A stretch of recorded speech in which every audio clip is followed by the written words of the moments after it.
Listo. Muy buenas noches a todos nuestros oyentes de este programa Análisis Bíblico 2.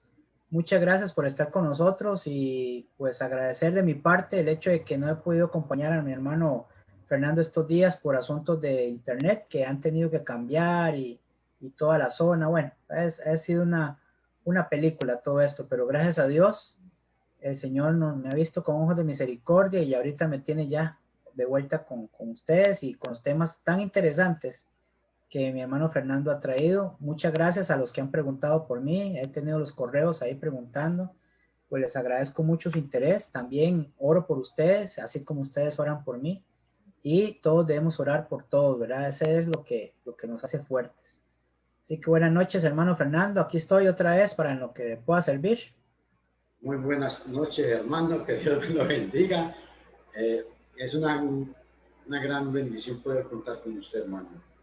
Créame, pues, que es una gran ayuda para todos nosotros y que ojalá podamos echar para adelante y seguir adelante.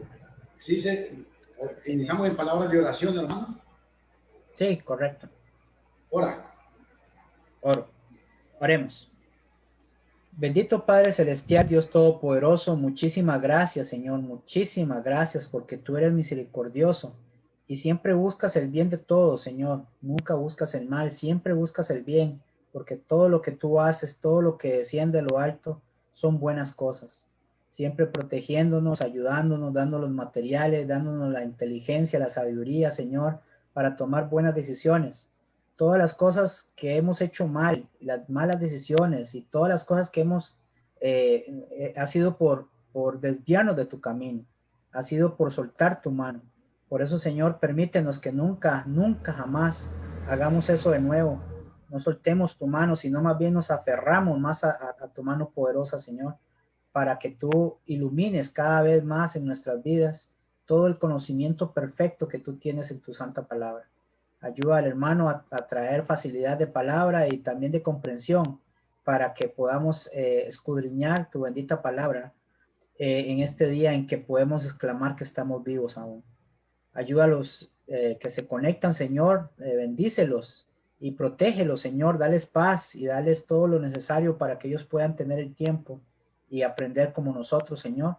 Y ayuda a aquellos que se aferran a sus falsas doctrinas y ábreles el corazón, Señor, para que no caigan en, en desvío, Señor, para que no caigan con la dureza del corazón como el faraón y como muchos que hemos visto en el Antiguo Testamento, que ha sido como ejemplo para que nosotros no caigamos en semejante pecado, Señor. Ayúdalos a que comprendan, a que entiendan de que no es que estamos atacando a la persona, sino a la doctrina que al fin y al cabo arruina a la persona, Señor, porque lo que tú no has mandado en vano lo edifican los hombres. Así que, Señor, ayúdanos a que todo lo que hagamos acá sea para tu honra y tu gloria. En Cristo Jesús. Amén. Amén. Bueno, Dios me los bendiga a todos, mis estimados amigos, mis estimados hermanos. Vamos a ver, pues veamos a ver cómo estamos por aquí con la proyección. Ok. Sí, bueno. Hermanos, por favor, y amigos, ojalá que tengan lápiz y papel. Hermano Filogonio, Dios lo bendiga. Saludos, hermano. Hermanito Marvin, ¿me permite compartir un momentico pantalla para entrar al tema? Claro que sí, ya está listo para compartir. Gracias. Okay, ahí lo tienen. Un segundito. ¿Sí se ve ahí? Ok. Bueno, vamos es que quiero que se me haga aquí algún... Denme un segundito, por favor, que quiero... Voy aquí una cosa, denme un segundito. A ver... Vamos a... Quiero ver... Ah, ok, es lo que quería ver. Listo. Ok, ahora ya vamos a empezar. Ayer estuvimos hablando y estos días, Hoy es miércoles. El lunes estuvimos hablando de la iglesia en general. Ayer estuvimos hablando y el pasaje que hemos estado utilizando centralmente es Mateo capítulo 16, versículo 18, el cual dice de la siguiente manera. ¿Cómo es que dice, hermano? ¿Lo puede leer, por favor?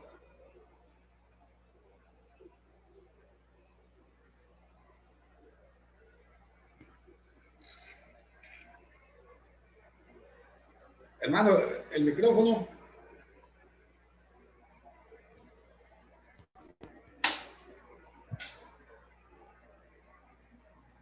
Ahí me escucha, hermano. Ahí yo lo escucho, sí, yo lo escucho. Perfecto. Okay. Dice Mateo 16, 18. ¿Sí? Y yo también te digo que tú eres Pedro, y sobre esta roca edificaré mi iglesia, y las puertas del Hades no prevalecerán contra ella.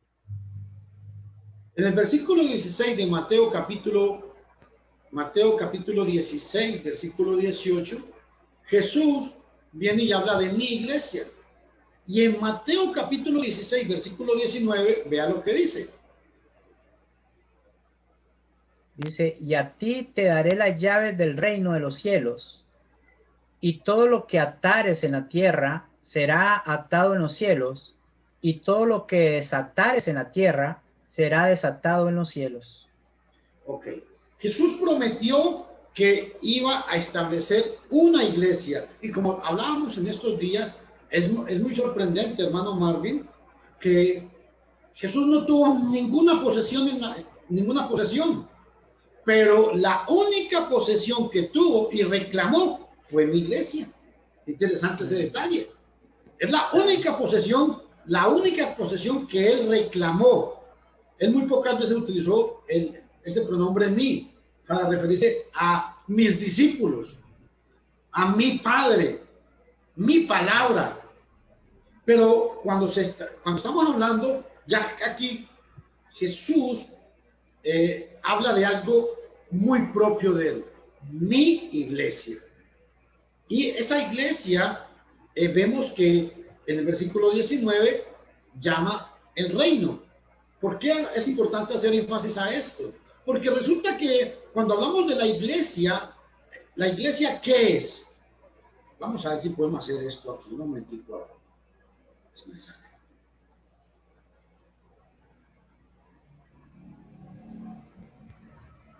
La iglesia es eso que ustedes ven ahí.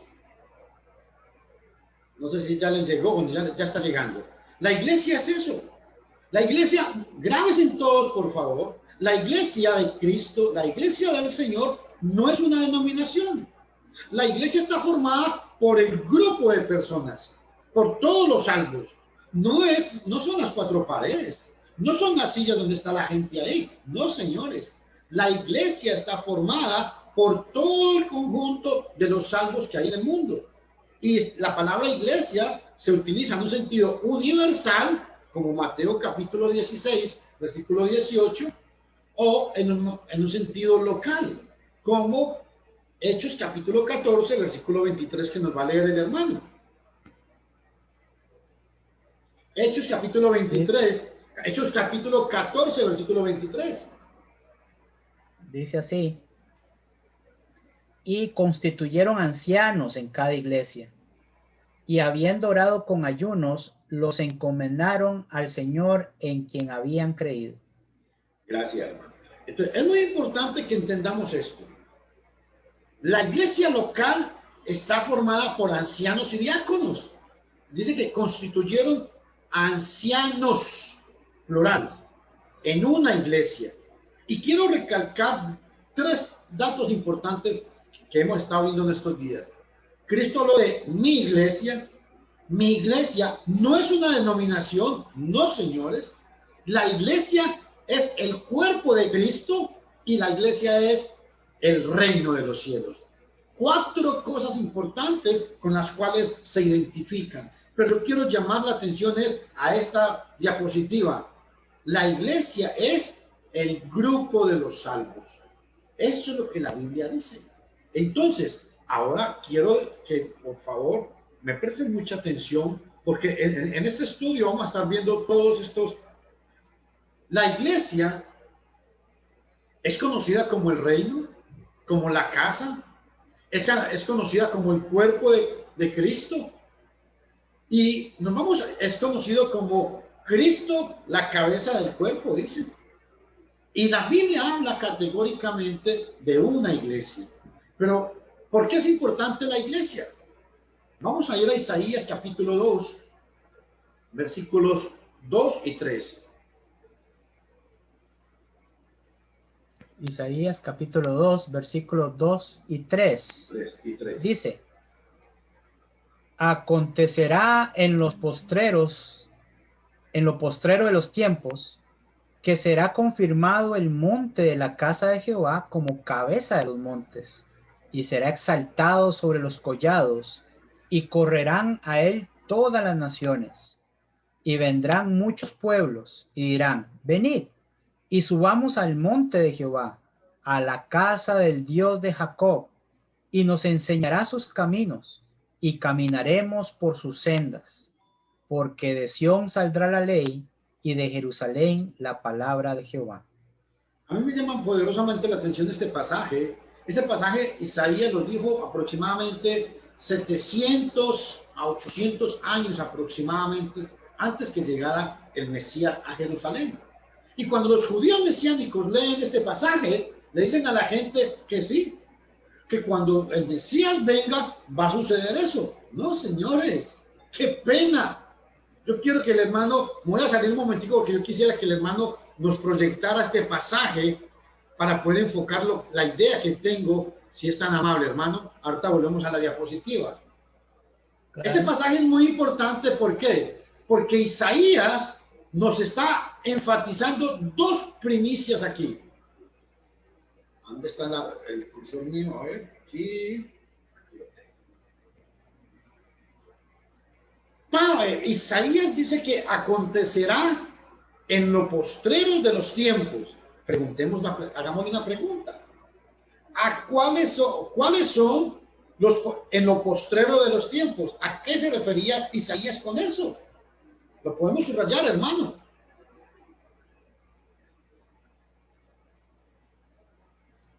Isaías nos va a hablar de algo que va a suceder en lo postrero de los tiempos.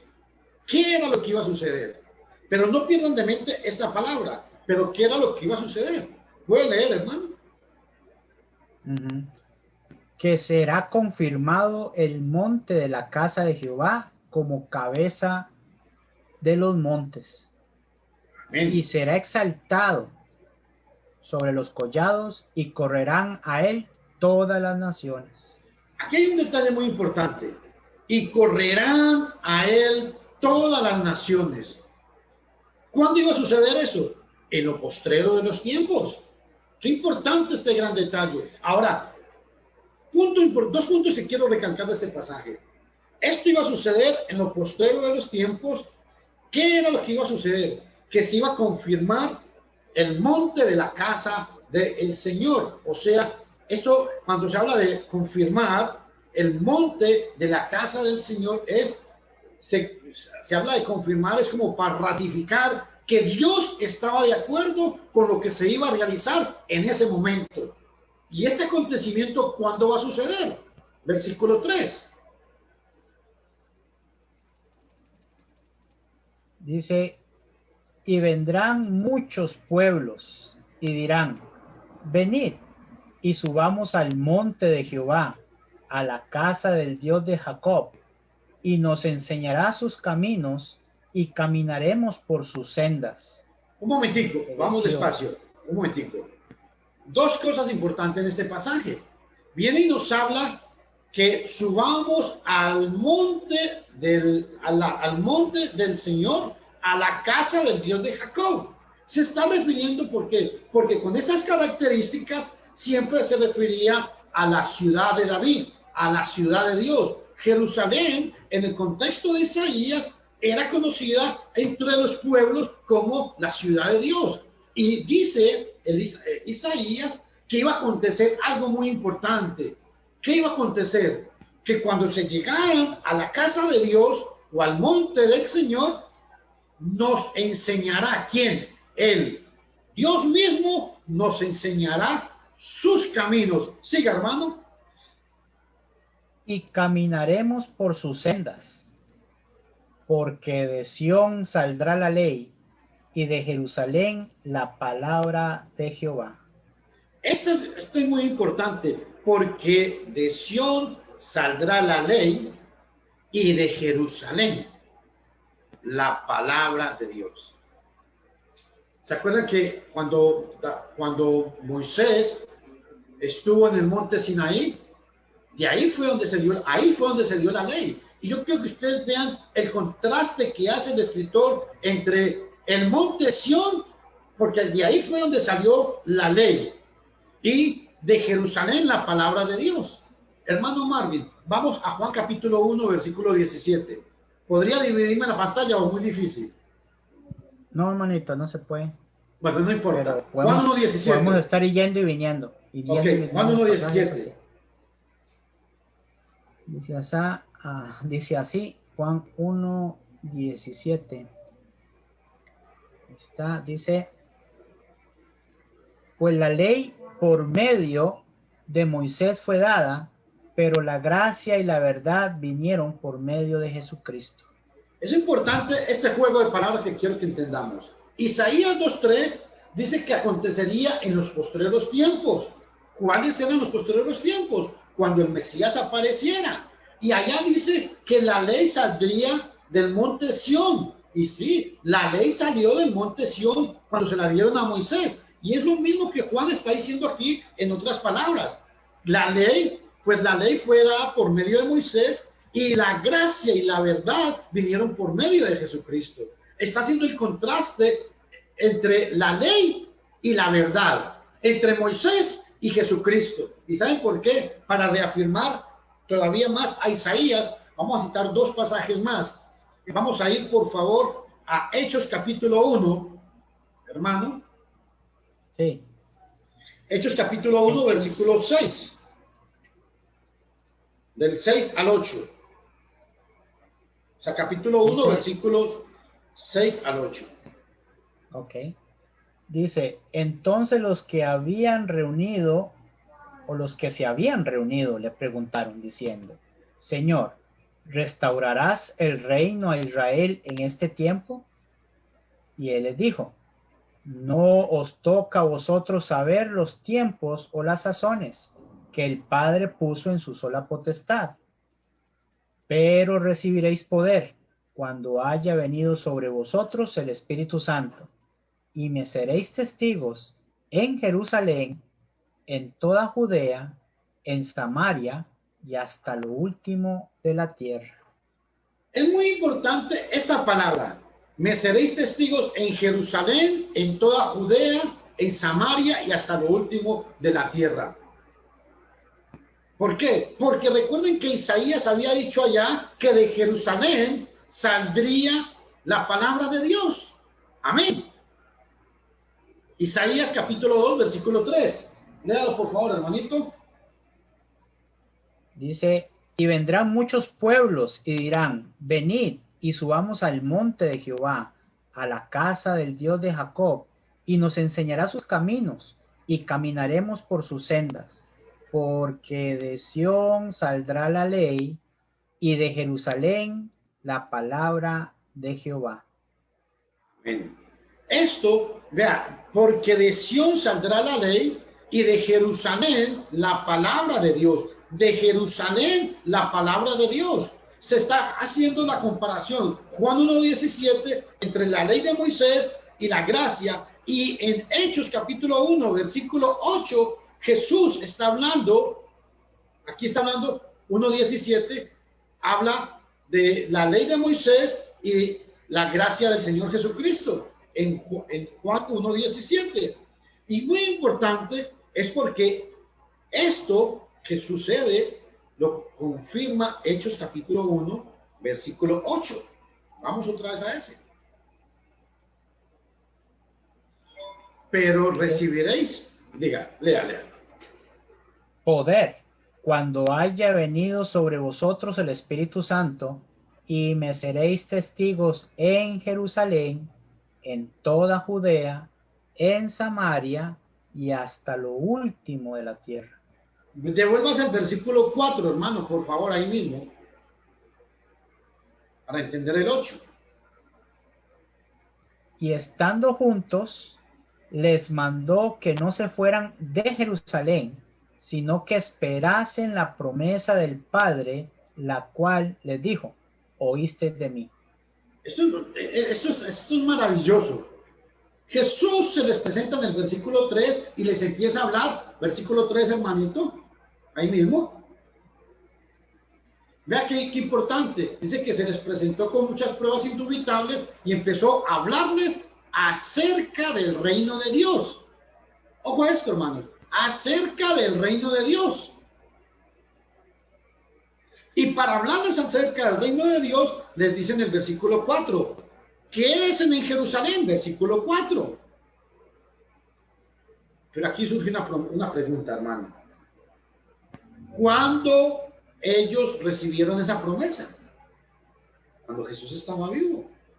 Lucas 24:49, recibieron esta promesa. Vamos a ir a Lucas 24:49. Dice Lucas 24:49. Vamos a ver si sale ahí. He aquí, yo enviaré la promesa de mi Padre sobre vosotros, pero quedaos vosotros en la ciudad de Jerusalén, hasta que seáis investidos de poder desde lo alto. ¿Por qué? Vea que aquí Jesús tiene en mente a Jerusalén. Hagámosle otra pregunta al texto. ¿Por qué Jesús les hizo esa promesa? ¿Por qué Jesús les dijo que se quedaran en Jerusalén? ¿Saben por qué? La respuesta está en el versículo 44. Devolvámonos al 44 ahí mismo, hermano. Vamos a ir aquí, 44.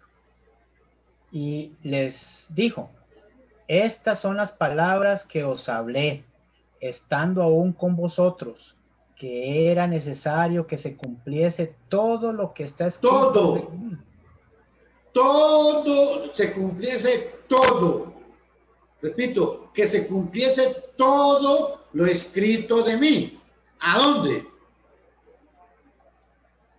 Dice, en la ley de Moisés, en los profetas y en los salmos. Jesús cumplió todo el Antiguo Testamento. Y es tan cierto esto que vea el versículo 45, lo que dice. Entonces les abrió el entendimiento para que comprendiesen las escrituras. Aleluya. Ellos no comprendían las palabras de Jesús. Hasta que Jesús les abre el entendimiento en el 45, empiezan a comprender las escrituras. A partir de aquí, empiezan ellos a comprender las escrituras. ¿Cuáles? Que era necesario que se cumpliese todo lo escrito de mí, en Moisés, en los profetas y en los salmos. ¿Y por qué Jesús dijo esto? Porque Jesús está conectado con Isaías. Volvamos a Isaías capítulo 2, versículo 3. He dado toda esta explicación para que ustedes vean el cumplimiento de Isaías capítulo 2, versículo 3. Y que no es como los judíos mesiánicos le enseñan a la gente, que este pasaje, cuando aparezca el Mesías, él va a cumplir este pasaje. ¿Por qué? Porque a partir de Jerusalén, literalmente, va a salir la palabra de Dios. Y eso es cosa que es totalmente falso, porque Jesús en Lucas 24:44 afirmó todo, porque era necesario que se cumpliese todo lo dicho de mí en la ley, en los profetas y en los salmos. ¿Por qué los judíos mesiánicos quieren utilizar este pasaje para hablar de esto?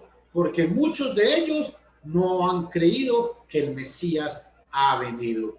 Ese es el punto con Isaías capítulo 2, versículo 3. Y quiero recalcar que, volvamos a Isaías 2:3, mi hermanito, por favor. Y quiero recalcar muy bien este pasaje en la última parte. venid, subamos al monte del Señor, a la casa del Dios de Jacob. Y ojo, y nos enseñará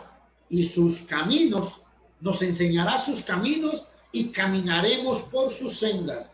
Hay un pasaje en el libro de Hebreos, no me acuerdo ahora dónde es que está, cuando dice que seremos enseñados por Dios mismo. Bueno, eso se cumplió. Esta es la misma idea. Cuando dice, nos enseñará sus caminos y caminaremos por sus sendas, la idea es que Dios mismo, a través del Mesías, iba a estar enseñando al pueblo. Y da la razón por qué. Porque de Sión saldrá la ley y de Jerusalén. Esta palabra es muy importante. De Jerusalén, la palabra de Dios. Este pasaje está entrelazado con Lucas capítulo 24, 49 y con Hechos capítulo 1, versículo 8. Para hablar de que la iglesia no fue que a ningún hombre se le ocurrió. No, señores. Desde la eternidad, el propósito de Dios era planear la iglesia. Aleluya. ¿Esto cómo se prueba? Dígame. Tengo Isaías 54:13 que dice: todos tus hijos serán enseñados por el Señor, y grande será el bienestar de tus hijos. Pero en el Nuevo Testamento aparece el cumplimiento de esa profecía. Sí, dice que aparece en Juan 6:45. Ok. Podemos leerlo, hermanito, podemos leerlo. Es cumplimiento de estas mismas palabras. Es todo esto porque no sé si ustedes sabían que Isaías es un hombre que habla mucho. Isaías es como lo conocen o es conocido como el Evangelio del Antiguo Testamento, porque Isaías habla mucho y presenta mucho sobre el Mesías. Y esto es muy...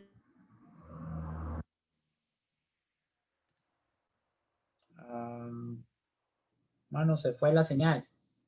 Bueno, voy a leerles aquí el pasaje que estábamos hablando acerca de lo que decía Isaías en cuanto al 54:13, que todos serían enseñados con él. Aquí dice: escrito está en los profetas, y serán todos enseñados por Dios. Así que todo aquel que oyó al Padre y aprendió de él, viene a mí. Mano, ¿usted Luis, me está escuchando, hermano? Sí, lo escucho fuerte y claro. Sí, correcto. Ok. Entonces, ¿ahí me escucha? Lo escucho bien, pero no lo veo. ¿Sí me está escuchando? Sí. Ok, vamos a ver, ya. Lo escucho bien. Ok, vamos a ver. Vamos a ver qué pasó aquí. Ahí está. Listo. Ok. Entonces, es muy importante, y quiero recalcar mucho sobre esto, es que la iglesia fue predicada y fue profetizada desde mucho tiempo antes que llegara el Mesías. Y también quiero recalcarles a todos ustedes, mis estimados hermanos y amigos, un pasaje muy importante que nos va a ayudar a entender más esto. Sobre el propósito eterno de la iglesia. Está en el libro de Efesios capítulo 3, versículos 10 y 11. Ok. Dice así. Léalo por favor despacio, hermanito. Para que la multiforme sabiduría de Dios sea ahora dada a conocer por medio de la iglesia a los principados y potestades en los lugares celestiales, conforme al propósito eterno. Dice que la multiforme sabiduría de Dios sea dada a conocer ahora, cuando este tiempo que dice ahora es un tiempo, un presente continuo, y Pablo está hablando, es en el momento en que él está hablando de esto, para que la multiforme sabiduría de Dios sea ahora dada a conocer por medio hermano, me llama mucho la atención. Yo quisiera que nos detuviéramos un momentico aquí, por medio de la iglesia. ¿Pero cuál iglesia, hermano? Exactamente, sí.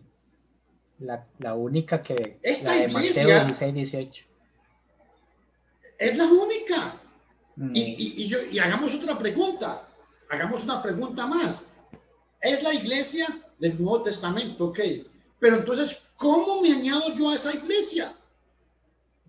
¿Cómo pertenezco yo a esa iglesia? Hechos 2:41 dice, así que los que recibieron su palabra fueron bautizados y se añadieron aquel día como 3,000 almas. ¿Se añadieron a quién? A Cristo. Hechos 2:41. Y Hechos 2:47 dice, y Hechos 2:47 enseña, dice, y el Señor añadía al grupo de los salvos, el Señor añadía al grupo de ellos o a la iglesia, dice otras versiones, el Señor añadía a la iglesia los que iban siendo salvos. ¡Wow! Qué importante este detalle. Y cuando Lucas escribe Hechos 2:47, no existía, hermanos y amigos, ninguna denominación. ¿Por qué se pone opaco? Usted le está poniendo opaca a la pantalla. No, hermano, es que se pasó una sombra que pasó ahí nada más porque estaba corriendo la pantalla, pero listo.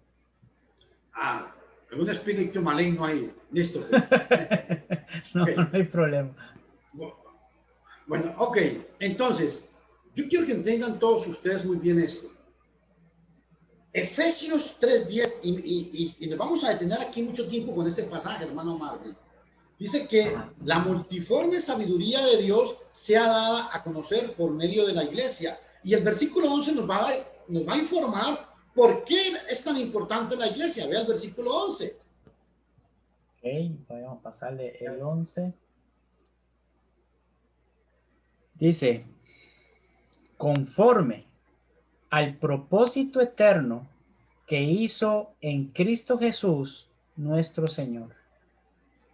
Conforme es, o sea, la palabra conforme es en compañía de.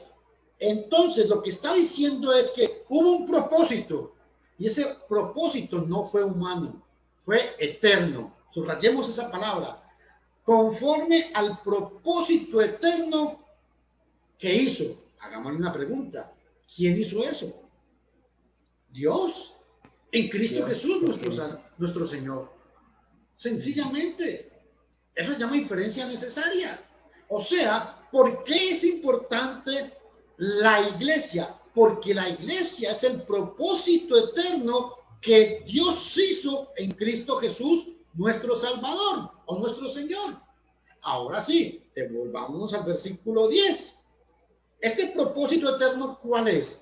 Que la iglesia manifieste la multiforme sabiduría de Dios. La palabra multiforme es que tiene, como cuando ustedes ven un arco iris, que tiene multitud de colores. Bueno, la sabiduría de Dios tiene multitud de formas. Y esto lo hace única y exclusivamente la iglesia. ¿Y saben por qué? Porque la iglesia fue pronosticada desde 750, 800 años antes que llegara el Mesías. Oh. Y cuando pasó el tiempo de Isaías, resulta que para el año 580 aparece Daniel hablando de esta iglesia. Daniel 2:44. Dice así. Vamos a ver. Daniel. Se me perdió Daniel. Aquí estás. 2:44. Sí. Dice, en los días de estos reyes, el Dios del cielo levantará un reino que no será jamás destruido, ni será el reino dejado a otro pueblo. Desmenuzará y consumirá a todos estos reinos, pero él permanecerá para siempre. Ojo, dice que el Dios del cielo le va. En esos días, en los días de estos reyes, el Dios del cielo levantará un reino que jamás será destruido. Que jamás será destruido. Subrayemos esa parte. ¿Por qué es importante? Porque nos vamos a dar cuenta cómo Jesús habló de este reino y le habló a sus apóstoles en Marcos capítulo 9, versículo 1, y vea lo que les dijo, hablando de este reino. Marcos 9, 1. Dice así. También les dijo: de cierto os digo que hay algunos de los que están aquí que no gustarán la muerte hasta que hayan visto el reino de Dios viniendo con poder. O venido. El reino de Dios venido con poder. O sea que Jesús tenía en mente a Isaías y a Daniel. Y les dice a los discípulos que iban a haber unos que no iban a morir hasta que llegara el reino. Qué importante. Esto es muy importante entenderlo. ¿Y por qué? Porque estas palabras Jesús las está diciendo aproximadamente en el año 30. Y en el año 31 o 32 es donde Jesús viene y dice lo de Mateo 16, 18. Edificaré mi iglesia. Pero vea qué importante el juego. No sé si me captan la idea que quiero transmitir. Jesús le está diciendo un año y medio antes a sus discípulos que algunos de ellos no iban a morir hasta que llegara al reino. Y un año después, o año y medio después, en Mateo 16, 18, de Jesús les dice que iba a establecer mi iglesia. ¿Importante o no? Claro que sí. Claro que sí, señores. ¿Saben por qué? Porque ¿quién es el constructor de la iglesia? Vamos a verlo. Primera de Corintios 3, 11. Dice así, 3:11. Dice, que parece ahí, porque nadie puede poner otro fundamento que el que está puesto, el cual es Jesucristo. A ver, vamos a pelear con este pasaje, hermano. Y digo que vamos a pelear con este pasaje porque este pasaje lo citan los evangélicos, lo citan los testigos, lo citan los católicos, lo citan los mormones, todo el mundo cita este pasaje.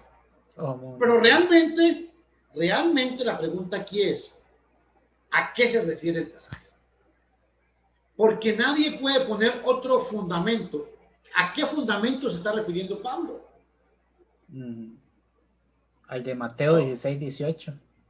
Obviamente, la palabra fundamento o cimiento traduce en otras versiones, porque nadie puede poner otro fundamento. Y para que ustedes me entiendan, es como cuando se va a hacer un edificio, se hace unas bases, se hace una columna, se basea una columna de 1 metro, 1,5 metros. ¿Saben para qué? Para que la base quede enterrada y bien maciza. Y una vez se monta esa columna, una corona, creo que la llaman una viga corona que atraviesan alrededor de todo el marco. ¿Para qué se hace? Porque una vez se establece ese cimiento y empiezan a construir el edificio, nadie puede poner otro fundamento ahí. ¿Sabe por qué? Porque ya está ocupado, señores. Porque está ocupado. ¿Me están entendiendo? Entonces, ¿por qué Pablo dice que nadie puede poner un fundamento distinto? Claro, porque el Espíritu Santo sabía que muchos hombres querían poner otro fundamento diferente. Esa palabra es muy importante, un fundamento distinto. Claro, ya el Espíritu Santo tenía previsto eso. ¿Sabe por qué? Porque los evangélicos le quieren poner un fundamento diferente. ¿Cuál? Pongámosle pastoras. Pongamos que hay que hablar en lenguas, que hay que dar el diezmo. Los testigos de Jehová ponen otro fundamento. Cristo no es Dios. El hombre no tiene alma. Qué bonito. Los judíos mesiánicos ponen otro fundamento y dicen, no, Jesús es el Mesías, pero no es Dios. Qué bonito. Es otro fundamento. Pero el problema es que ellos no saben es que nadie puede quitar ese fundamento y seguir construyendo. ¿Saben por qué? Porque si quieren construir, tienen que empezar con un fundamento diferente. Y por eso afirmo, soy responsable de esto que estoy diciendo. Afirmo categóricamente, el fundamento de la Iglesia Católica está fundada en las tradiciones del paganismo babilónico. El fundamento de la Iglesia de los testigos en contra de Jehová está fundado en la mentalidad del señor Carlos T. Russell. El fundamento de la Iglesia de los mormones está fundamentado en José Smith. Hombres que pusieron otros cimientos y levantaron un cuerpo diferente. Los amigos adventistas no tienen a Cristo como fundamento. Eso es mentiras. ¿Por qué? Porque ellos tienen un fundamento que se llama William Miller y Elena de White. Y sobre ese fundamento han levantado su organización. Entonces, con todo respeto, que no nos vengan a venir con cuenticos de viejas. Y perdonen que hable así, porque son cuenticos de viejas. ¿Saben por qué? Porque el fundamento que tenemos es este que ustedes ven aquí. Y nadie, si usted quiere hablarme de un fundamento, hablemos de la Biblia. Esta semana me han puesto unos mensajes de gente que me ama mucho, un hombre que me ama tanto que me dice que soy muy maldito. Bueno, bendito sea Dios por eso. ¿Y saben por qué hago énfasis a esto? Porque contra el fundamento, contra este fundamento, mis señores, ustedes no pueden. Pueden brincar, pueden patalear, pueden gritar, pueden decir que estamos endemoniados, pueden decir que somos mentirosos, pero este fundamento nadie lo podrá cambiar. Ustedes han cambiado el fundamento bíblico y lo han pisoteado la verdad de Dios. Y yo recalco, y por eso digo, ¿a qué se refiere el apóstol Pablo cuando dice, pues nadie puede poner un fundamento distinto del que ya tenemos? Ojo, ya. Pablo lo da por un hecho, el cual ya tenemos, que es Cristo Jesús. Y vea cómo explica el versículo 12, hermano Marvin. Dice, voy volviendo al texto. El 12. Dice que el 12, y si sobre este fundamento alguno edificare oro, plata, piedras preciosas, madera, heno, hojarasca, la obra de cada uno se hará manifiesta, porque el día la declarará, pues por el fuego será revelada, y la obra de cada uno, cual sea, el fuego la probará. ¿Cómo probamos si el fundamento que ustedes tienen es real o es mentiras? A través de la Biblia. Primera de Juan, capítulo 4, versículo 1 dice, amados, probad los espíritus. ¿Y cómo probamos los espíritus, señores? A través de la palabra de Dios. Y ustedes han sido pesados. Primera de Corintios 13, 11. Nadie puede poner otro fundamento del que ya está puesto. Y ustedes han puesto un fundamento diferente. Llámese la denominación que se llame. Hoy estaba en el muro, alguien me puso un mensaje y decía la siguiente palabra. ¿Cómo que los evangélicos no somos cristianos? Sí, señores. Qué pena tener que decirles, pero ustedes no son cristianos, son evangélicos. Y entre evangélico y cristiano hay una diferencia, como es de Costa Rica hasta la China. Esa es la verdad. El judío mesiánico no es cristiano. El católico no es cristiano. El adventista no es cristiano. ¿Saben por qué? Porque el fundamento que ustedes tienen no es Cristo Jesús. Aunque hablen de Cristo como su fundamento, es pura fábula. Pura fábula. ¿Saben por qué? Porque ustedes dicen que el fundamento es Cristo Jesús, pero si ustedes creen, hermano Marvin, ayúdeme con esto, porque aquí nos vamos a detener mucho con esto. Si ustedes creen que el fundamento de ustedes es Cristo Jesús, ¿Por qué no dejan de decir que hablan en lenguas? ¿Por qué ustedes no dejan de pedir diezmos? ¿Por qué ustedes no dejan de utilizar a un hombre como pastor? ¿Por qué ustedes no dejan de adorar al Papa? ¿Por qué ustedes no dejan de utilizar la versión Nuevo Mundo? ¿Por qué? ¿Por qué? Es la pregunta. ¿Por qué? Porque estamos probando a los espíritus y los espíritus se prueban con la palabra de Dios. Y ustedes han sido probados y no pasaron la prueba, señores. No son cristianos, aunque digan que lo son. Entonces ustedes dirán, ustedes solo tienen la verdad. No tenemos nosotros solo la verdad, pero yo sí creo algo muy exacto. ¿Y sabe qué es? Que estoy haciendo la verdad. ¿Sabe por qué? Porque lo que estamos enseñando es lo que la Biblia enseña. O si usted cree que hay que dar diezmos, muéstreme dónde dice la Biblia que los cristianos pagaban diezmos. O si usted me dice que que Cristo no es Dios, muéstreme la Biblia donde dice eso. O si usted me dice que hay que adorar al Papa, muéstreme la Biblia donde dice eso. Si usted me dice que hay pastoras hoy en día, muéstreme la Biblia donde dice eso. Si usted me dice que no hay que tomar la cena del Señor cada primer día de la semana, muéstreme dónde dice la Biblia eso. Pero no empecemos a insultar a la gente, porque el problema es que muchos insultan. No, aquí yo no estoy para insultar a nadie, señores. Lo que queremos es cómo está escrito.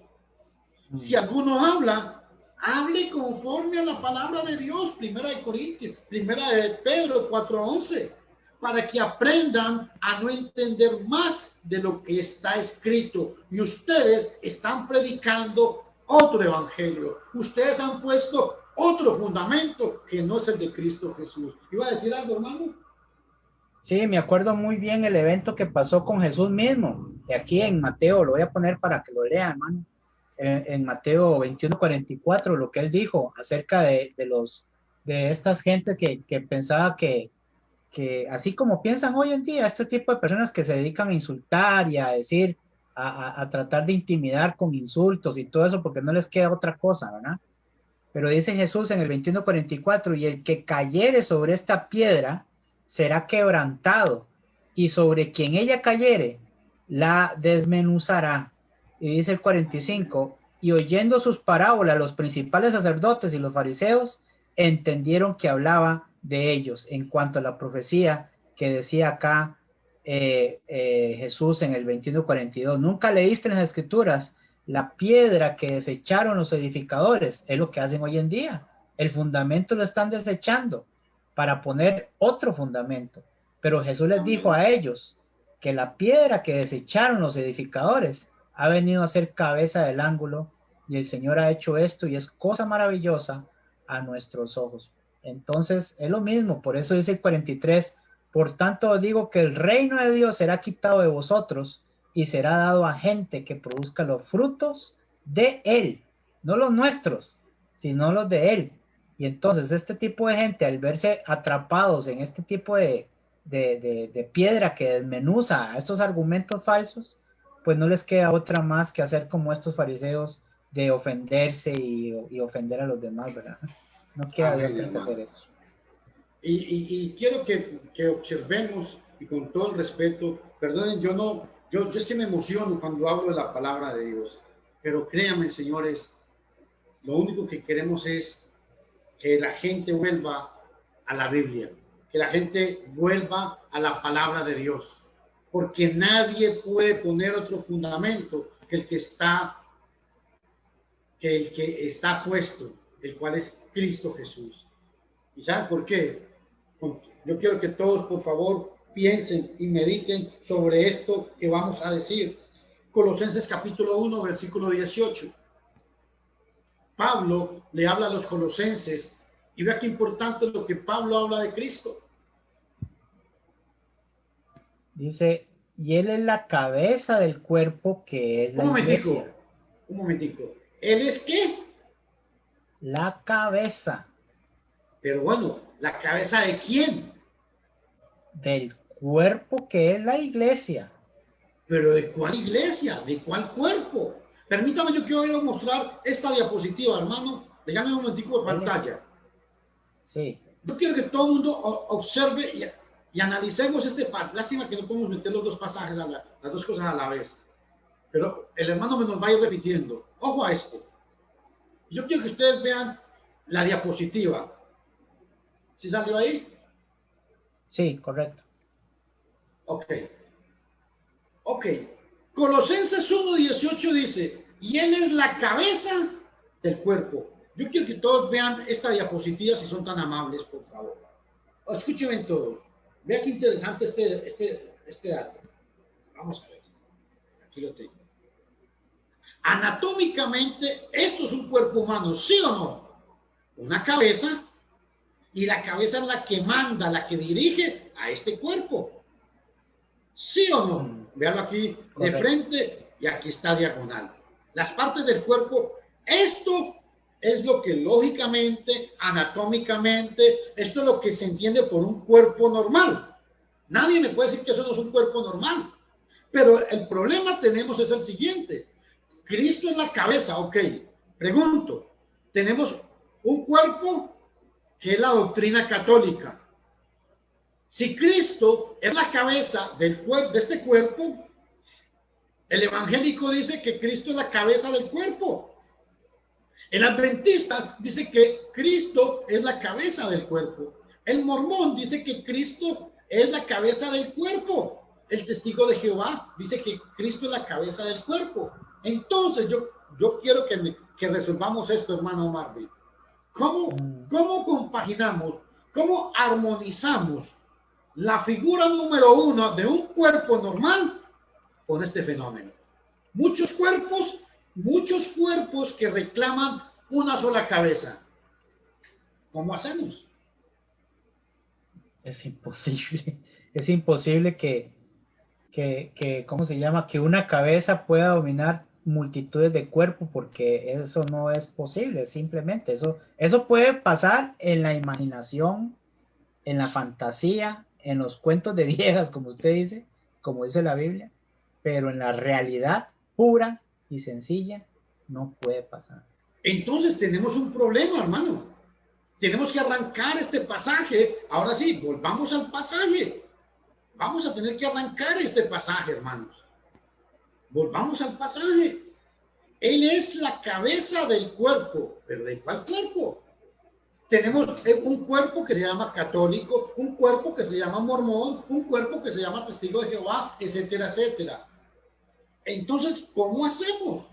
Él es la cabeza del cuerpo, que es la iglesia. Él que es el principio, el primogénito entre los muertos, para que en todo tenga él la preeminencia.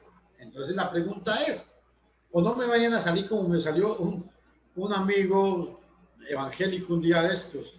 Me dice, no, mano, es que todos esos cuerpos son cuerpos de Cristo. Yo dije, pero entonces, ¿ya dónde está eso en la Biblia? Muéstrame un pasaje en la Biblia donde diga que Cristo tiene muchos cuerpos. ¿Y sabe cuál fue la respuesta? No, es que en todos hay cristianos. No, y son mentiras. Mentiras, señores. Qué pena tener Mano, que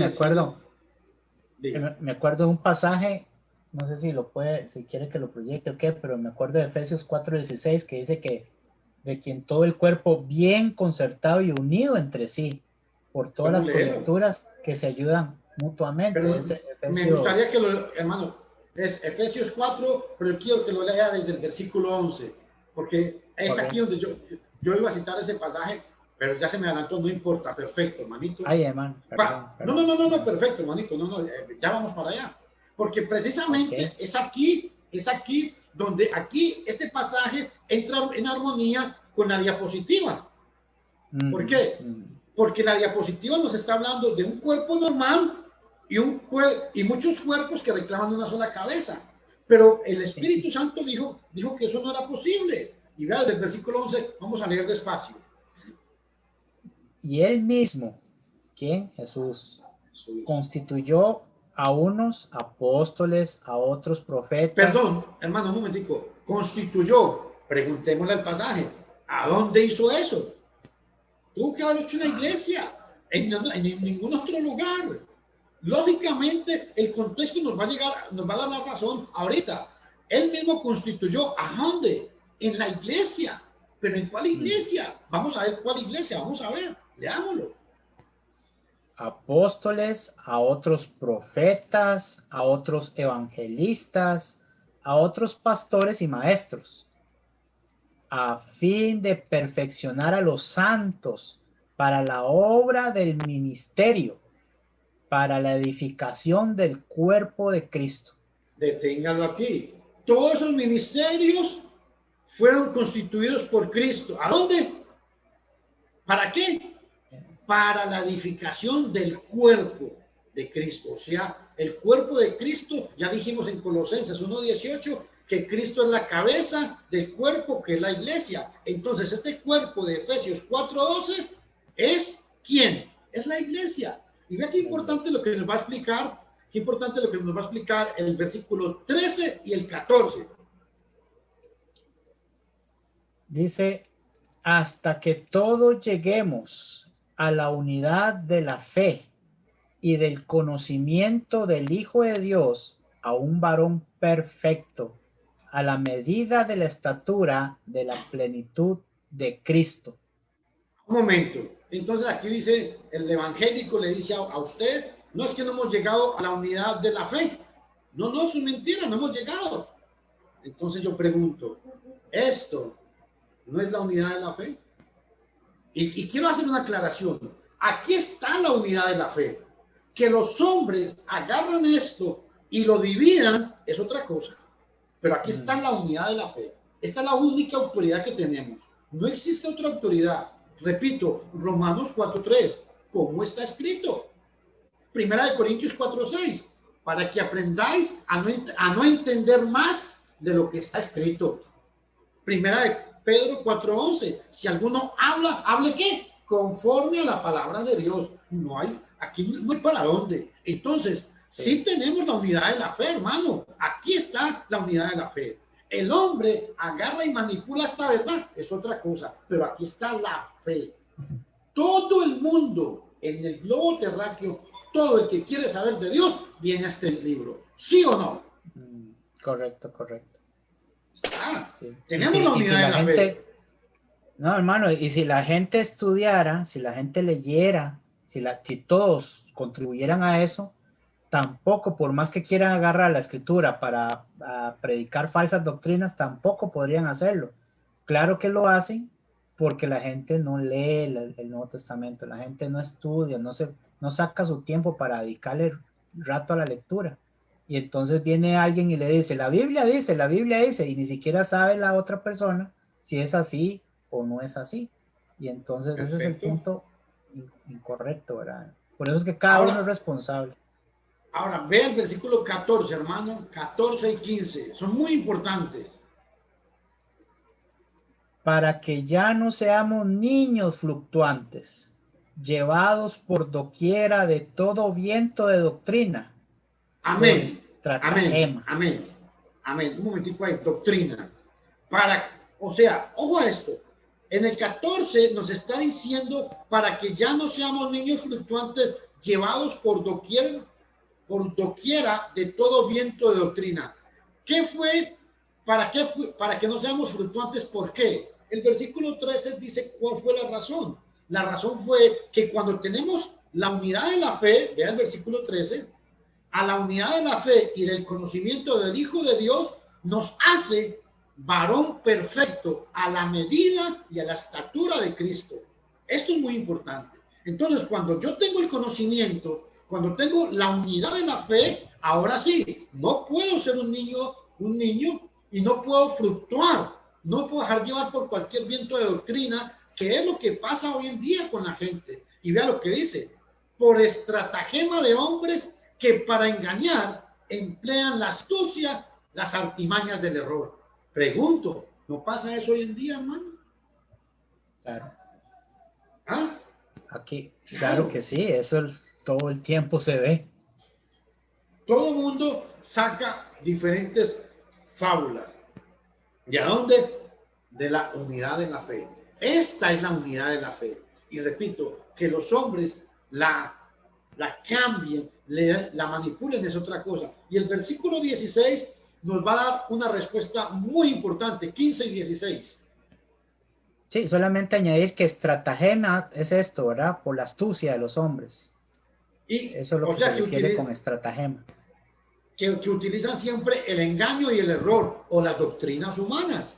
Marcos, Mateo 15:6, doctrina. Enseñan como mandamiento doctrina de hombres.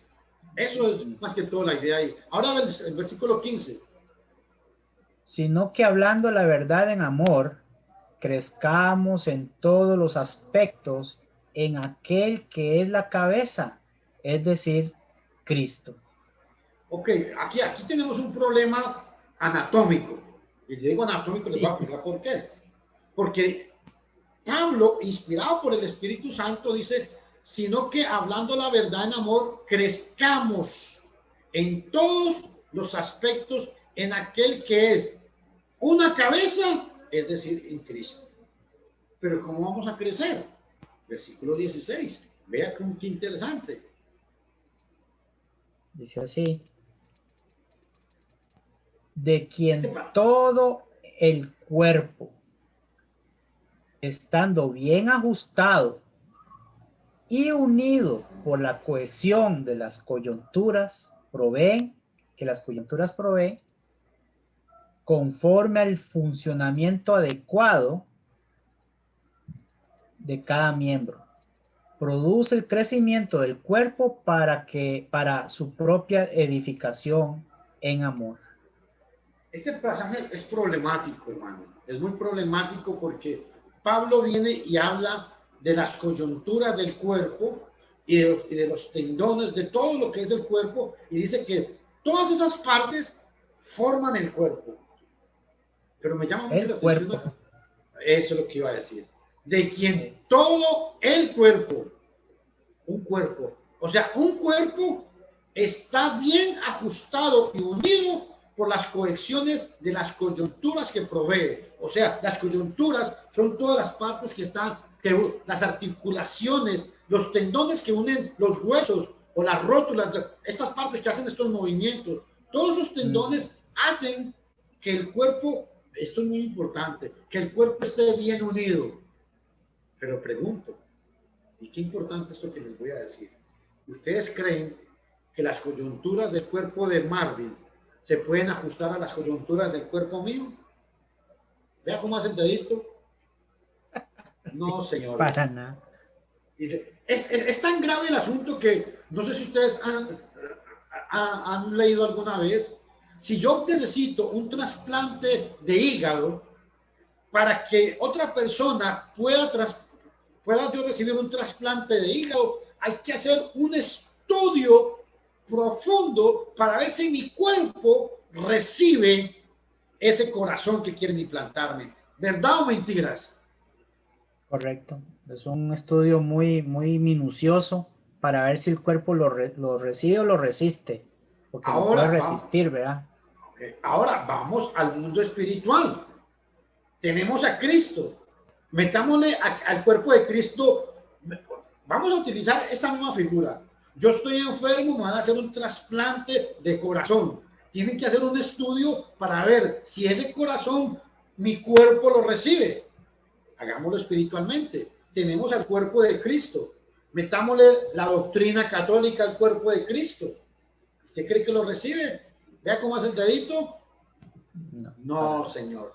¿Sabe por qué? Porque empieza por las imágenes, empieza por la confesión de que confirman pecados a un hombre, de que el cura no se puede casar, de que le dan la preeminencia de María.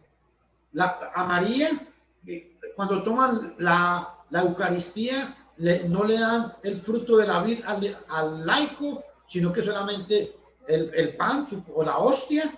Entonces, ese cuerpo católico no lo recibe el cuerpo de Cristo. Le hace lo que hace mi corazón con un cuerpo extraño. Váyase de aquí. ¿Por qué? Porque no lo acepto. Lo desecho. ¿Me están entendiendo? Hagamos lo mismo. Tenemos el cuerpo de Cristo y al cuerpo de Cristo metámosle el cuerpo de la doctrina de los testigos de Jehová.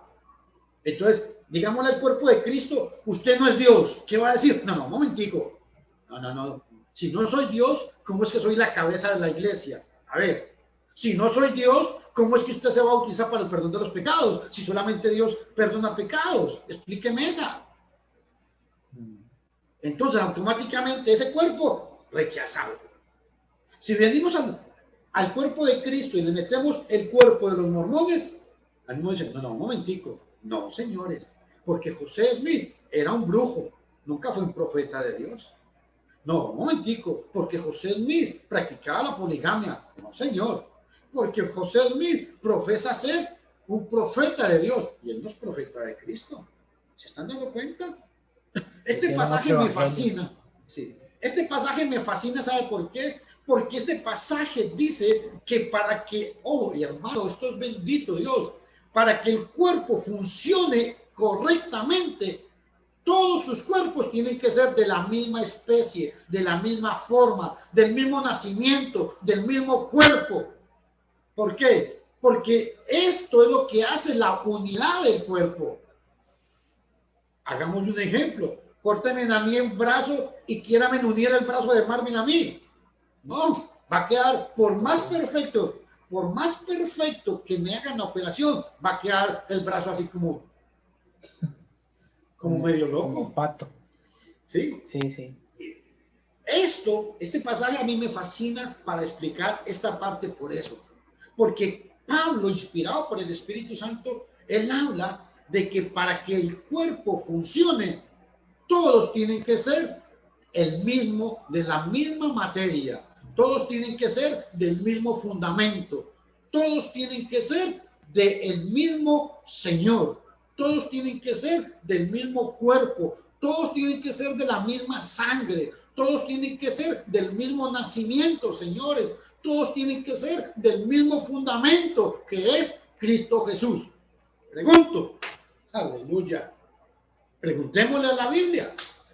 ¿Cómo nazco yo de nuevo? Creyendo, arrepintiéndome, bautizándome para el perdón de los pecados y perseverando hasta el fin. ¿Cómo nace un evangélico? Levante su mano, haga una oración de fe y acepte a Cristo como su único y verdadero Salvador. No puede formar parte de este cuerpo.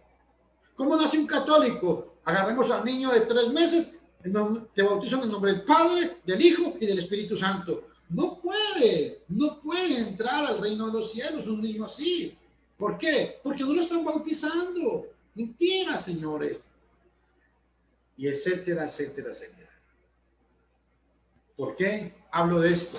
Porque tenemos otro problema más grave. Vamos a ir a un pasaje que está en Hebreos capítulo 3, versículo 6. Hebreos, vamos para allá. Hebreos 3, capítulo 3, versículo 6. Dice aquí: pero Cristo fue fiel como hijo sobre la casa de Dios, cuya casa somos nosotros, si retenemos firme hasta el fin nuestra confianza y la gloria de nuestra esperanza. Aquí tenemos otro problema grave. Ahora ya Cristo, dice Hebreos, que Cristo fue fiel como hijo sobre su casa. Y subrayen esa palabra, cuya casa somos nosotros. ¿Quiénes somos nosotros? La iglesia, señores. La iglesia. No hay nadie más. La iglesia. Pero hay una condición para que Cristo esté por encima de nosotros. Si retenemos firmes hasta el fin nuestra confianza y la gloria de nuestra esperanza. Esto se refiere al evangelio. Si retenemos firmes el evangelio o nuestra confesión de fe. Pero entonces yo pregunto, ¿cómo hacemos, hermano Marvin?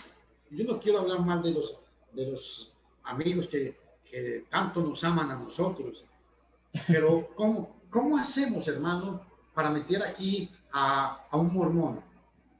¿Será que podemos decir que Cristo fue fiel como hijo sobre la casa de Dios, cuya casa somos nosotros, y podemos meter a un mormón aquí? No cabe un mormón aquí. No cabe un evangélico aquí. No cabe un católico aquí. ¿Saben por qué? Porque el problema es todavía más grave. Cristo habla de que la iglesia es como la casa, pero lo más grave está en Gálatas capítulo 4, versículo 7.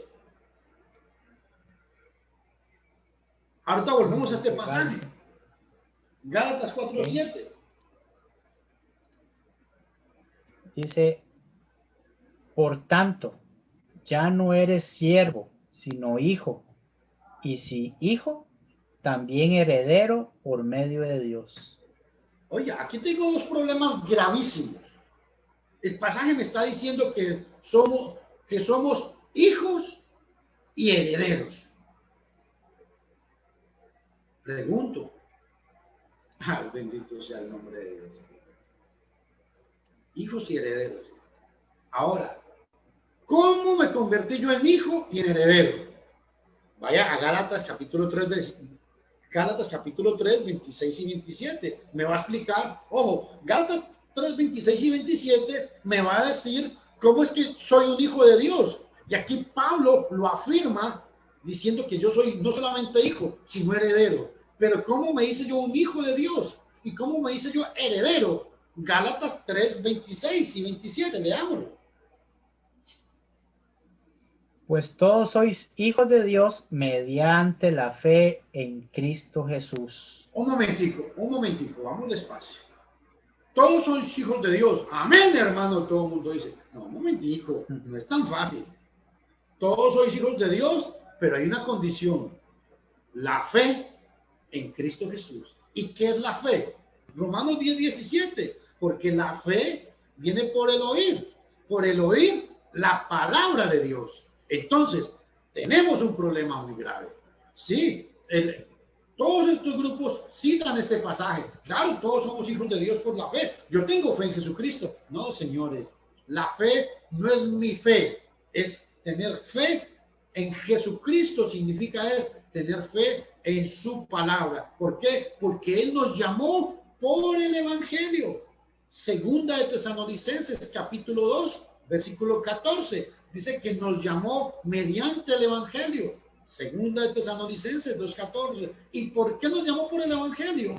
Porque por el Evangelio vamos a ser juzgados. Romanos 2:16 dice que todos seremos juzgados mediante mi Evangelio. Y mi Evangelio es la fe, señores. Esta es la fe. Fue para esto que Él os llamó mediante nuestro Evangelio para que alcancéis la gloria de nuestro Señor Jesucristo. Fuimos llamados por el Evangelio y el Evangelio es la fe. ¿Sabe por qué? Porque Romanos 10, 17 dice que la fe viene por el oír la palabra de Dios. ¿Y por qué? Porque Romanos 2, 16 dice que vamos a ser juzgados mediante el Evangelio. Ahora, volvamos a Gálatas, hermano. Pues todos sois hijos de Dios mediante la fe en Cristo Jesús. Entonces, hagámosle un pasaje, hagámosle una pregunta al pasaje. ¿Cómo me meto en Cristo? ¿Cómo me meto en Cristo y cómo me meto en su cuerpo? ¿Cómo me meto en su iglesia? Hechos 2:36 dice, sepa pues con toda certeza toda la casa de Israel que hace Jesús a quien vosotros matasteis, Dios le ha hecho Señor y Cristo. Al oír esto, se compungieron de corazón y dijeron a Pedro y a los demás apóstoles, varones hermanos, ¿qué haremos? Pedro, lleno del Espíritu Santo, les dijo, levanten su mano, hagan una oración, traigan al niño para bautizarlo. No, señores, dice, arrepentíos y bautícese cada uno de vosotros en el nombre de Cristo Jesús para el perdón de los pecados. Y cuando usted recibe el perdón de los pecados, Dios le da un segundo regalo y recibiréis el don del Espíritu Santo. ¿Se están dando cuenta? Cuando los hombres hicieron esto, en Hechos 2:41 dice, así que los que recibieron su palabra fueron bautizados y se añadieron aquel día como 3,000 almas. Hechos 2:41. Y Hechos 2:42 y perseveraban unánimes en la oración. Y perseveraban unánimes en la doctrina de los apóstoles, en la comunión los unos con los otros, en el partimiento del pan y en las oraciones. Hechos 2:42 y Hechos 2:47, gloria al Señor. Dice, y el Señor añadía a la iglesia los que iban siendo salvos. ¿A cuál iglesia? ¿Mormones? No, señores, qué pena. Ustedes nacieron en 1830. ¿Testigos de Jehová? Tampoco, señores. Qué pena con ustedes. Ustedes nacieron en el año 1786. Católicos? Tampoco, señores, porque nacieron en el siglo VI, cuando Cristo añadía a los hombres a la iglesia de Cristo. Un segundito, que un error aquí. Cuando los añadía a la iglesia de Cristo, no existía ninguno de ustedes. ¿Saben por qué? Porque existían solamente cristianos. Y de esa manera, este servidor que les está hablando y el compañero que está al otro lado de la pantalla, eso fue lo que hicimos para ser agregados a Cristo, para ser agregados a su pueblo. Y por eso afirmamos que somos hijos de Dios mediante la fe en Cristo Jesús. Y no solamente eso, vea el versículo 27, nos explica cómo nos hicimos hijos de Dios. Sí, esa es una cosa que le iba a decir, porque la gente, los que alegan de que mediante la fe en Cristo Jesús, como usted decía, todos aquí dicen amén, así es, nosotros también, porque es nada más de decir yo creo en Cristo y listo, ¿verdad? Y vivir una vida a como el Señor lo ponga a uno y todo eso, pero el 27 nos afirma mala cosa y los complica a ellos, ¿verdad? Dice el 27. Amén. Aquí, porque todos los que fuisteis bautizados en Cristo, de Cristo os habéis revestido. Hagámosle una pregunta al pasaje, hermano. ¿Pero para qué se bautizaron? ¿Qué significaba el bautismo? Ojo a esto, porque todos los que fuisteis bautizados en Cristo, de Cristo os habéis revestido. O sea, yo tengo a Cristo en el momento que me bauticé. ¿Pero por qué? Romanos 6:4 me va a explicar por qué me bauticé yo. ¿Qué sucedió cuando yo me bauticé? Ojo, y no solamente es el bautismo, hago esta aclaración. No, es creer, arrepentirse, bautizarse y perseverar hasta el fin. Pero ¿qué pasó con el bautismo? Léalo, hermano. Por tanto, hemos sido sepultados con él por medio del bautismo. Ahí. Ojo, hemos sido sepultados con él por medio del bautismo. Un niño, mentiras que fue sepultado con Cristo, porque le rociaron fue agua.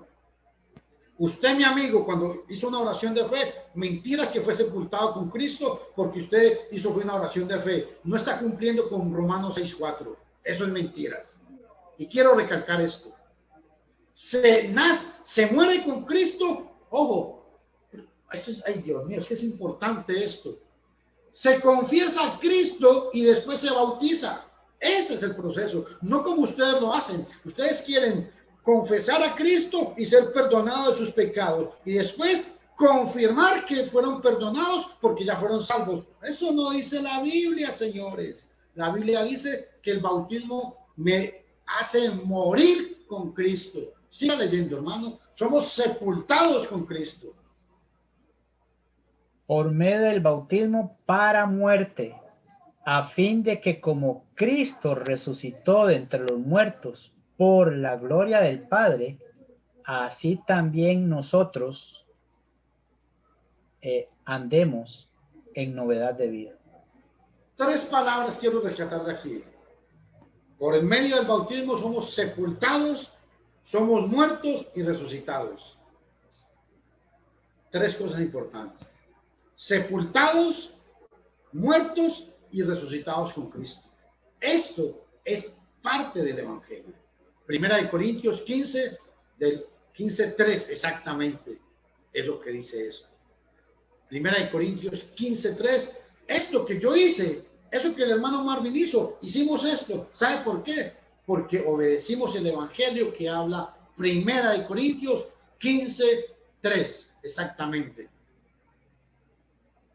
Porque yo os entregué en primer lugar lo mismo que recibí, que Cristo murió por nuestros pecados conforme a las Escrituras. 4. Que fue sepultado y que resucitó al tercer día conforme a las Escrituras. Aquí márqueme si es tan amable en el 3, hermano. Cristo fue sepultado en el 3.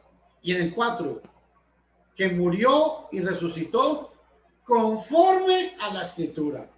Lo que dice Pablo a los Romanos, capítulo 3, capítulo 4, versículo 3. ¿Cómo está escrito? ¿Qué es la ventaja que yo tengo contra ustedes, señores? ¿Saben cuál es? ¿Qué es la ventaja que nosotros como cristianos tenemos sobre ustedes? ¿Saben cuál es? Es que lo que nosotros hacemos podemos decir, aquí está escrito, aquí está escrito. ¿Están entendiendo? Lo que ustedes hacen no pueden decir, aquí está escrito. No lo pueden decir. ¿A dónde lo dice la Biblia? Muéstrame el capítulo, muéstrame el versículo de la Biblia, muéstrame el libro de la Biblia que diga que levantando su mano usted es salvo, o que bautizando a un niño usted se salva. No. En cambio, vea lo que dice, conforme a la Escritura. Conforme a la Escritura, ¿qué fue lo que sucedió? Cristo murió, resucitó y fue sepultado, conforme a la Escritura. Primera de Corintios 15, 3 y 4. Y conforme a la Escritura, en Romanos 6:4, nosotros ¿qué hicimos? Fuimos muertos, fuimos sepultados, muertos y resucitados con Cristo a novedad de vida.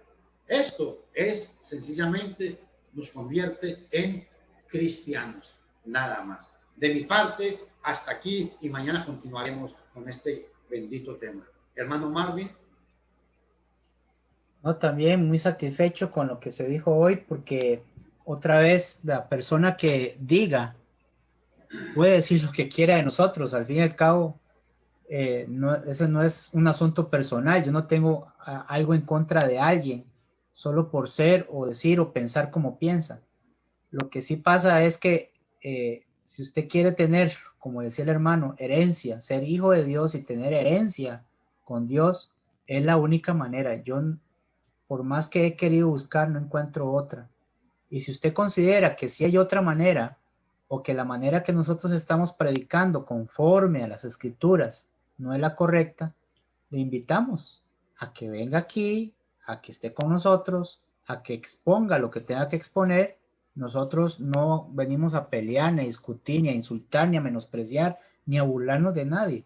Le damos su espacio, le damos su tiempo, pero claro que no nos vamos a quedar haciendo la cabeza así, ¿verdad? Vamos a ver que vaya conforme. O diciendo amén, gloria a Dios, amén, gloria a Dios, no vamos a decir eso. No podemos aceptar algo que esté fuera de las Escrituras.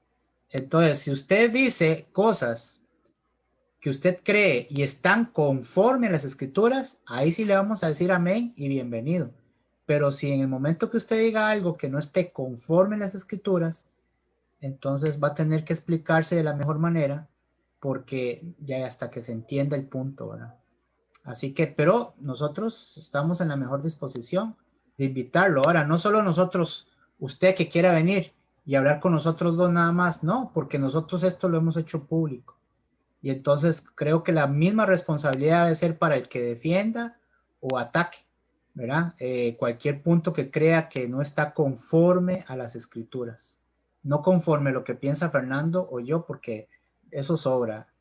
Somos parte de los que estamos en el mismo barco. Pero ¿qué dice la Escritura?